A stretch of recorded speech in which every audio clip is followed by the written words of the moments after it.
জামাতের একটা লোকরে যদি মাদকে পান আমার কাছে নিয়ে আসেন, আপনার অ্যাওয়ার্ড দেব। এই জামাত যদি পাওয়ারে যায় 5 বছরের ভিতরে মাদক সেবী মাইক্রোস্কোপ লাগাইবার পাইবেন। আমার আশপাশে কোনো মাদক সেবী ভাই যদি থাকো, তোমার প্রতি আহ্বান, জামাতে জয়েন করো। জামাত তোমাকে মাদক থেকে মুক্ত করে তোমার হাতে কাজ তুলে দেবে। এই যে কোটি কোটি মানুষের দল জামাত ইসলামী, তার একটা মানুষও মাদক খায় না। কেন? ঘুম ভাঙে না? কারণ হলো নৈতিক চরিত্র, নৈতিক অনুশাসন। এই জামাত যদি পাওয়ারে যায় 5 বছরের ভিতরে মাদক সেবী মাইক্রোস্কোপ লাগাইবার পাইবেন। মাদক সেবীরা হয়ে যাবে দেশ সেবী।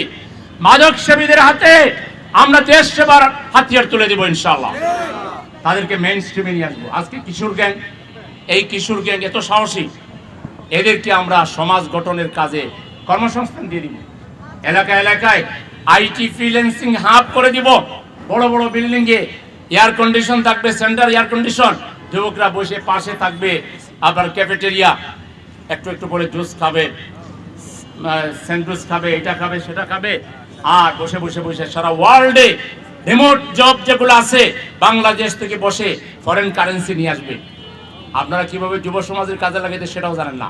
হে যুব সমাজ, যারা তোমাদেরকে যারা বল ফন্দি দিয়ে নষ্ট করে ফেলেছে, কিশোর গ্যাং, যুব সমাজ, যারা আসো জামাতের সাথে, তোমাদেরকে ভালো হওয়ার জন্য বেশি সময় লাগবে না, তোমরা 2 বছরের ভিতরে ভালো হয়ে যাবে। আমি তোমাদেরকে আমরা কর্মসংস্থান করে দিব। আমার আশপাশে কোনো মাদক সেবী ভাই যদি থাকো, তোমার প্রতি আহ্বান, জামাতে জয়েন করো। জামাত তোমাকে মাদক থেকে মুক্ত করে তোমার হাতে কাজ তুলে দেবে। আমাদের এই মাদক সেবী ভাইগুলোকে ঘৃণা করলে হবে না, মাদককে ঘৃণা করতে হবে, মাদক কারবারিদেরকে ঘৃণা করতে হবে, মাদকের সাপ্লাইয়ারদেরকে ঘৃণা করতে হবে, প্রশাসনের যারা প্রশ্রয় দেয় এদেরকে ঘৃণা করতে হবে। এবং কোন ধর্মে নেশাকে প্রশ্রয় দেওয়া হয় না, ইসলাম ধর্মে তো নয়। সেই ক্ষেত্রে এই অবস্থায় আমরা কেন এসেছি, এর অনেকগুলো কারণ আছে। এর মধ্যে 1 নাম্বার কারণ, মানুষ হওয়ার কারিগর, মানুষ বানাবার যে কারিগর, যে প্রতিষ্ঠান, শিক্ষা প্রতিষ্ঠান, এগুলোতে নৈতিক শিক্ষা নাই, ধর্মীয় শিক্ষা নাই। এখানে গান শেখানো হয়, বাদ্যযন্ত্র শেখানো হয়, এখানে প্রেম শেখানো হয়, এখানে এমন পরিবেশ তৈরি করা হয়েছে শিক্ষাঙ্গনে যে সেখান থেকে মানুষ হওয়ার আর কোনো পরিবেশ নেই। এই দেশ যদি বাঁচাতে হয়, এই জাতিকে যদি রক্ষা করতে হয়, আগামী প্রজন্মকে যদি রক্ষা করতে হয়, তাহলে শিক্ষা প্রতিষ্ঠান প্লে থেকে মাস্টার্স পর্যন্ত কোরআনের শিক্ষা নামে, ইসলামিক স্টাডিজ নামে একটা সাবজেক্ট ঢুকাইতে হবে, যেখানে প্লে থেকে মাস্টার্স পর্যন্ত পুরো কোরআনের তর্জমা, ব্যাখ্যা ছাত্রছাত্রী শিখে ফেলবে।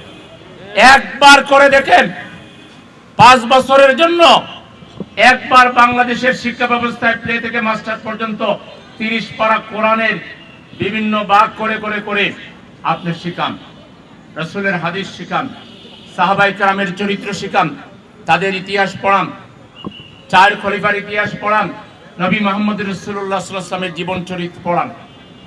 দেখেন আমাদের ছেলেমেয়েরা কেউ মাদকের পাশে যায় কিনা। আজকে আপনারা শিক্ষাঙ্গনকে করে ফেলেছেন এটা মানুষ গড়ার পরিবর্তে, সেখানে তারা যা শিখছে আগডুম বাগডুম গোড়ার ডুম সাজা, কোনো মিনিংফুল কিছু তারা শিখছে না। কতিপয় পুঁথিগত জ্ঞান শেখানোর মাধ্যমে তাদেরকে রোবট বানাই ফেলা হচ্ছে। আজকে ব্যবসার নামে এই সিগারেটকে বাজারজাত করা হচ্ছে, বিজ্ঞাপন ব্যাপক আকারে দেখবেন, সিগারেটের বিজ্ঞাপন। এই ধূমপান প্রথমেই আমাদের তরুণ তরুণীদেরকে বিপদগামী করে। বন্ধু বলে না, ওই কিছু না, আরে 2টা টান মারো, সুখ টান। এই যে সুখ টান শুরু হলো, সর্বনাশ হওয়ার পরে শেষ হলো। হ্যাঁ, এই বিপদগামিতা আমাদের সমাজে এইভাবেই শুরু হয়।